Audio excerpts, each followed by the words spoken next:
In this video, we're going to take a look at the Jinhao X450. Let's jump straight to the end with my thoughts on this pen.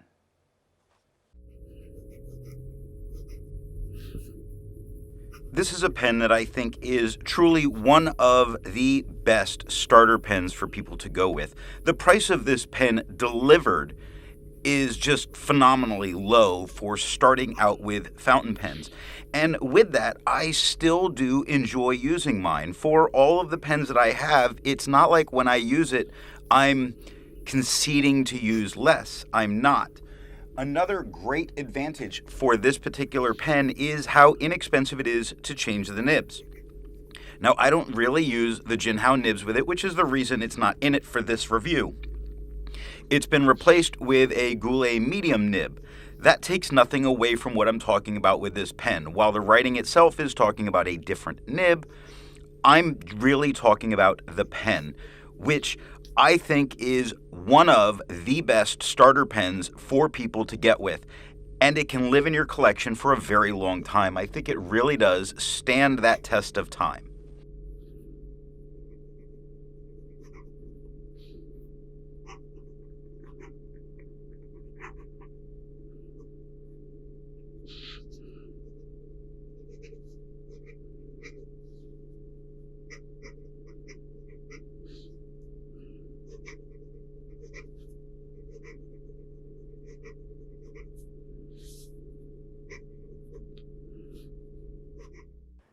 Now that we know how I feel about the Jinhao X450, let's see how I got to that opinion, starting with the unboxing.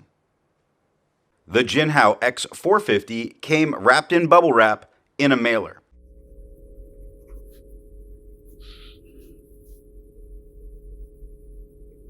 Of course, this pen would come with no packaging. At only a couple of dollars delivered, including shipping, the money spent on packaging would just force them to charge more, and I don't know that this pen would be so high on my list for people to start with if it was costing more. With the pen out of the box, we need to get to the nib. Now, to be honest, as long as it doesn't take 20 turns to uncap a pen, I'm fine, but how many turns does this pen take to get uncapped? The Jinhao X450 is a snap cap. It has a very positive snap cap that I find rather satisfying, and being that it is very inexpensive, it does such a great job. Now, I will say I have lost a couple of these pens in the time I've used them. If you drop it, I have found that the caps don't secure quite nice, but it's a couple of dollars and then I dropped it.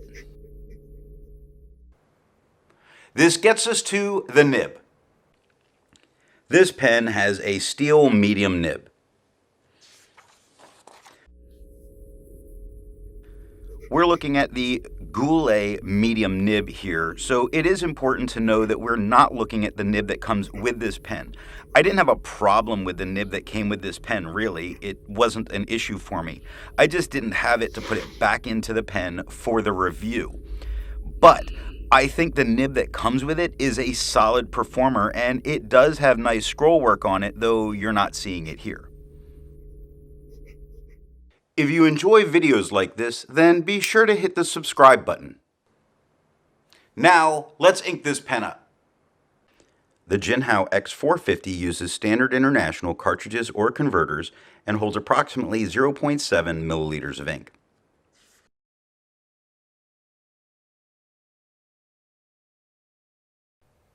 The ink of the day is Sailor Armor Black.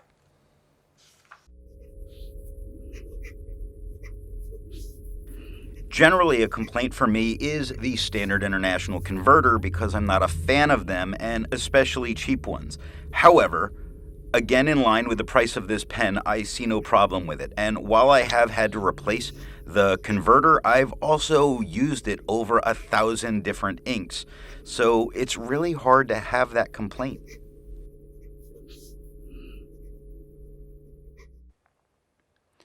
As a habit, I don't normally post my pens, but some pens need to be posted, and some people prefer to post their pens. This pen, the cap does have that appearance that it would post, like it would fit. You'll have to push really hard, which I am not comfortable doing. I'm giving it pushes and it's not staying. I wouldn't use it posted. It is an all metal pen that's heavy enough and it is thick enough to comfortably use in the hand. So I don't see a need to use it posted. Through all of the writing samples I've done, I've never posted this pen other than when I tried on purpose to just see what it felt like. Now, the important part, the writing sample.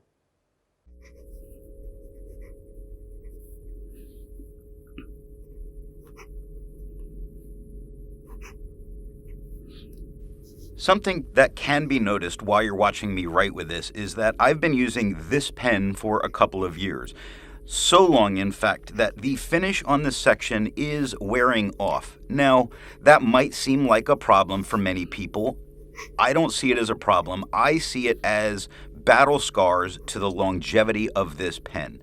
This pen has survived being inked and used over 1,000 times. That's amazing. I don't know, a lot of pens that you can speak so highly of in that regard. And it is generally a wet writer, which I do realize a lot of people very much enjoy wet writers. So that is another bonus for this, along with the easy change out nibs to a lot of different sizes, from extra fine, fine, medium, broad, 1.1, and 1.5 stubs are all available in an easy remove it and just slide it in. So as a pen to be able to experiment with, it's great. In my hand, I have no issues with this pen. I find it comfortable enough in its thickness and its weight that I can write pages and pages, and have, and will continue to. This is a very inexpensive pen that when the day comes that it can no longer serve me in what I'm doing, I will definitely replace it. It is worth having. I keep one at school so that when students ask, I have a pen to hand them. I keep one at home inked. I used it for over a year. I don't know if I can say enough good about it. If I hated it that much, I wouldn't have used it for 3 years of daily ink reviews.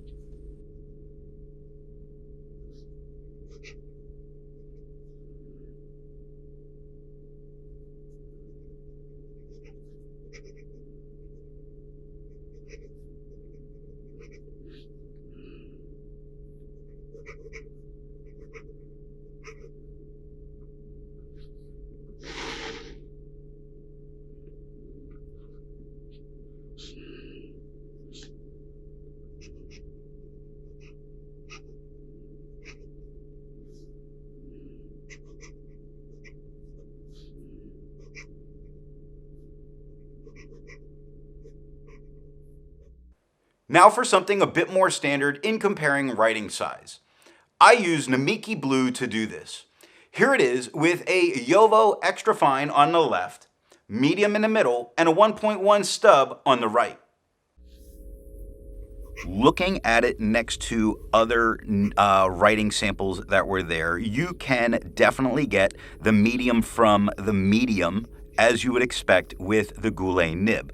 Now, Anderson makes these nibs as well, and there's some other retailers, and they are all basically the same. And the standard nib for this pen that comes with it, the Jinhao nib, writes the same. It is an expected medium writing. But how does this one compare to other nibs I've used? Looking at the writing of a Jinhao X450 with a Goulet medium. Here it is next to a Fountain Pen Revolution Himalaya with the Fountain Pen Revolution Flex nib. The Noodler's Ahab with their Flex nib. The Noodler's Ahab with a Fountain Pen Revolution Gold Flex nib. A Pilot Vanishing Point with a medium nib. And a Parker Jotter with a medium nib.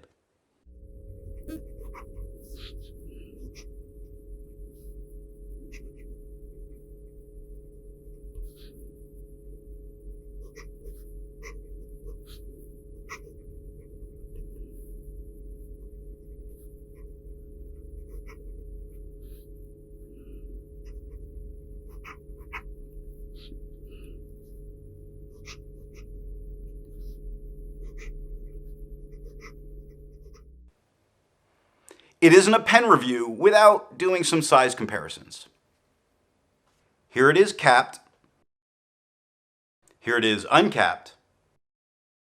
And here it is posted. Having seen the size comparisons, I think it's noticeable that this is right about an average size, maybe slightly girthier than your average size pen. If you wanted something a little slimmer, I would go with the X450 from Jinhao, but this one being a little bit thicker.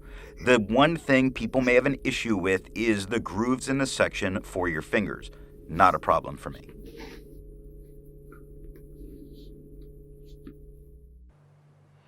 At this point, we have a dirty pen that we need to go ahead and clean.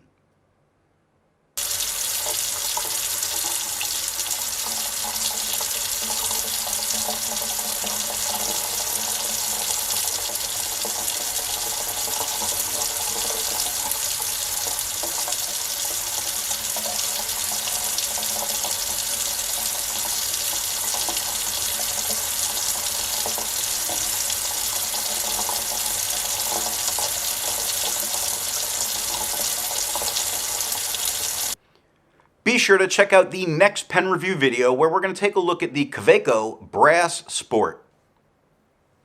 If you want to be able to support not just my channel, but any reviewer, then when you make a purchase, be sure to tell that retailer where you heard about it. Thanks for watching.